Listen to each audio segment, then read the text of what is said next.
What up, what up? So we are off today to get this car dynoed.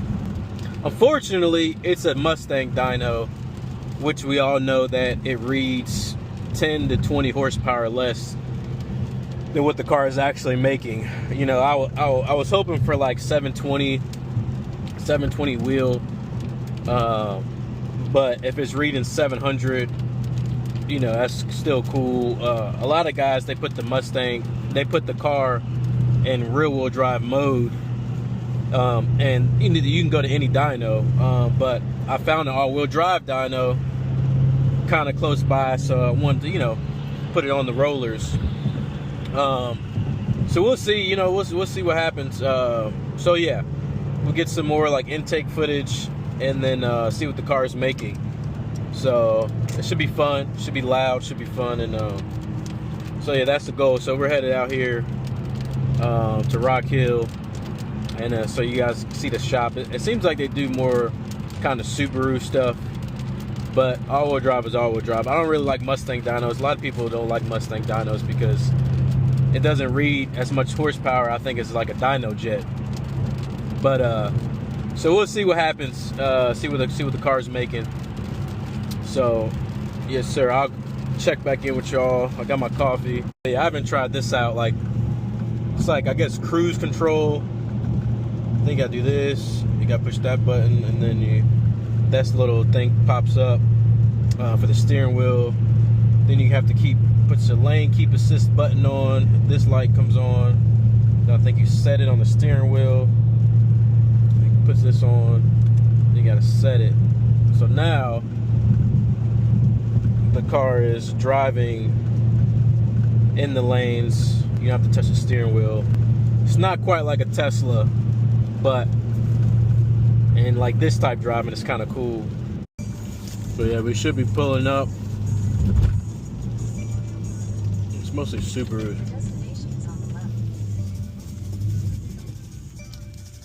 Mostly Subarus, but I don't know how I'm gonna get here. Anyway, what's this place called? Shift Fast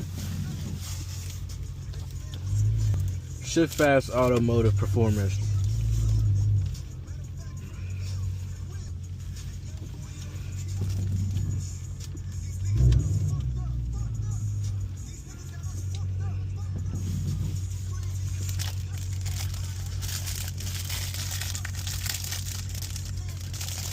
But yeah, anyway, I like Subarus. I don't know.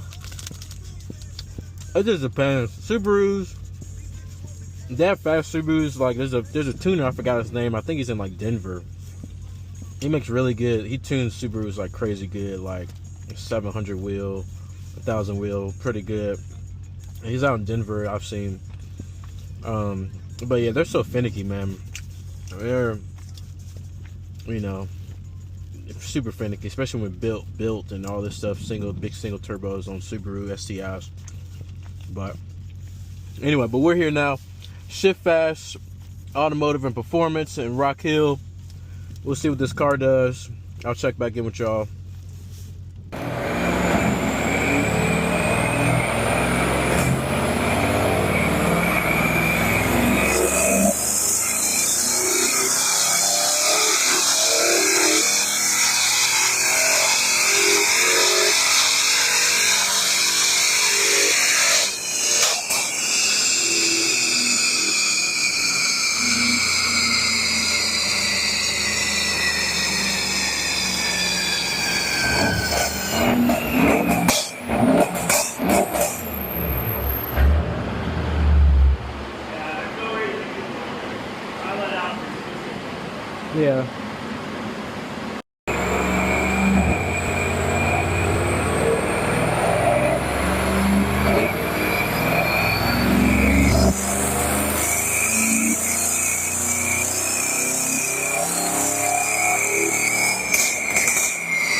something must have came undone.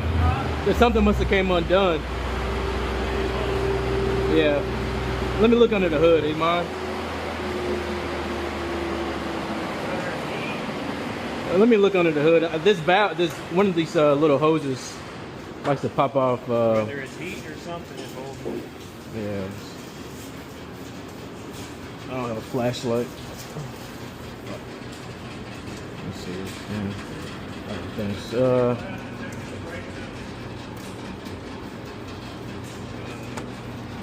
up.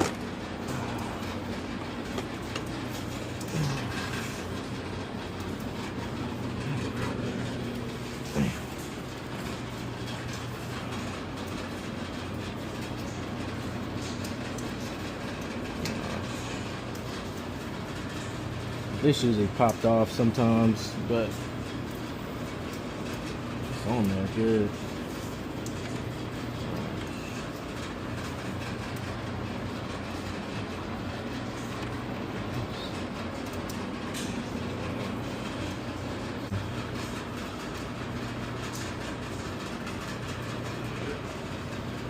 Yeah.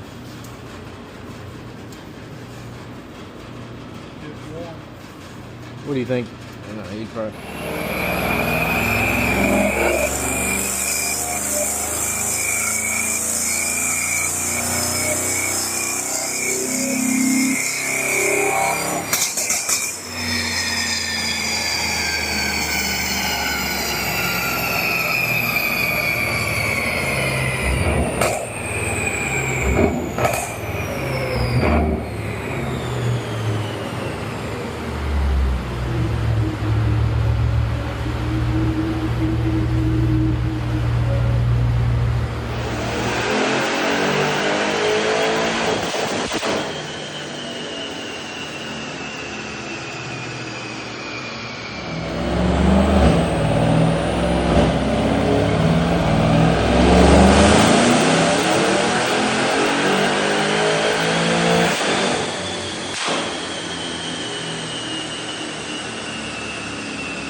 So yeah, to update you guys on the E63. So pretty much what you guys saw there, just to summarize it, was I took the car over there.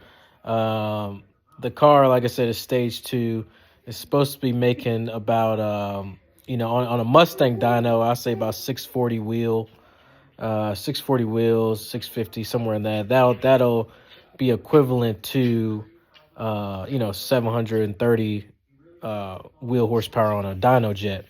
So the car wasn't making power. So even though it was no boost, we fixed that, put it in dyno mode, it was making boost. Regardless, the car was not making what it was supposed to with those modifications, downpipes, intakes, and stuff like that. So I was expecting about 640-ish wheel. That being said, I will be taking my talents to ECC tuning to get my car tuned, and they are out of Canada, and they're pretty much the fastest E63s out there. It's no bad blood with the tuner that I had previously, but at the end of the day, we're trying to set records and be one of the fastest Mercedes, definitely in North Carolina, but in America. So, and that being said, there's no point of going to stage 3 tunes if the car is running stock numbers. So then that's what you have to do. No matter what tuner you have, you take it to the dyno, you see if it's running how, what you pay for. So that being said, yeah, we're going to ECC tuning, and we will see the updates with that and get everything put in the car. I'm waiting on the CPC module to come and stuff like that. So we will see. But that's just a quick summary. The other tuner is a great tuner. It makes good intakes and stuff like that. But you just need somebody who is going to push the envelope of the platform you're working on. So you want to see, when you go for tuners, you want to see somebody who is taking a Mercedes, for example, and let's say it's never been a built motor in it, or or it always capped at 1300. You want to see a tuner that say, hey, let's push this thing to 2000 horsepower. Let's do a built motor. Let's fabricate intakes. Let's fabricate downpipes. It's just innovation and moving the platform forward. That's what you want to see. I had a Infiniti Q50 that race box tuning. They started to get low pressure fuel pumps, high pressure fuel pumps. Working with other companies because you got to push these platforms. Like how BMW pushes it. So yeah, I see the ECC dyno numbers. Like I said, their stage 2 is always about 730 wheel on a dyno jet for stage 2, 740 wheel on a dyno jet. Mustang dynos, like I said, should be about 650 wheel or so. And I think on a dyno jet, they're about 1,000 foot-pounds of torque. So yeah, so it is what it is. You got to keep pushing platforms. We got streetcar takeover coming up, I think in April, and events like that. So we gotta, it's not a lot of AMGs out there running. So, I will be definitely the fastest. And another thing is, my previous tuner, I asked about E85. There's an E85 station. He didn't like to run E85, which is very odd, especially when it's just E20, E30 mix. It's not full E85. So if a tuner says he doesn't like to run E85, that's kind of a red flag in itself. And then when they say they want to just run meth, when you run meth injection on a car, that can't really be your daily car. That's like a car that's like once in a blue moon you take out, because once you tune your car on meth, and let's say the hose pops off or something is not working right, the car is tuned for that meth, it'll definitely blow up. You know what I'm saying? But E85 doesn't really do that from what I'm hearing. The ECU kind of calibrates it if it's tuned for E85, but then you have like E40 in it or something like that. It doesn't really totally mess up your car like that, like blows it up. But meth is something that you don't want to have in your car all the time. So that being said, ECC, be looking out.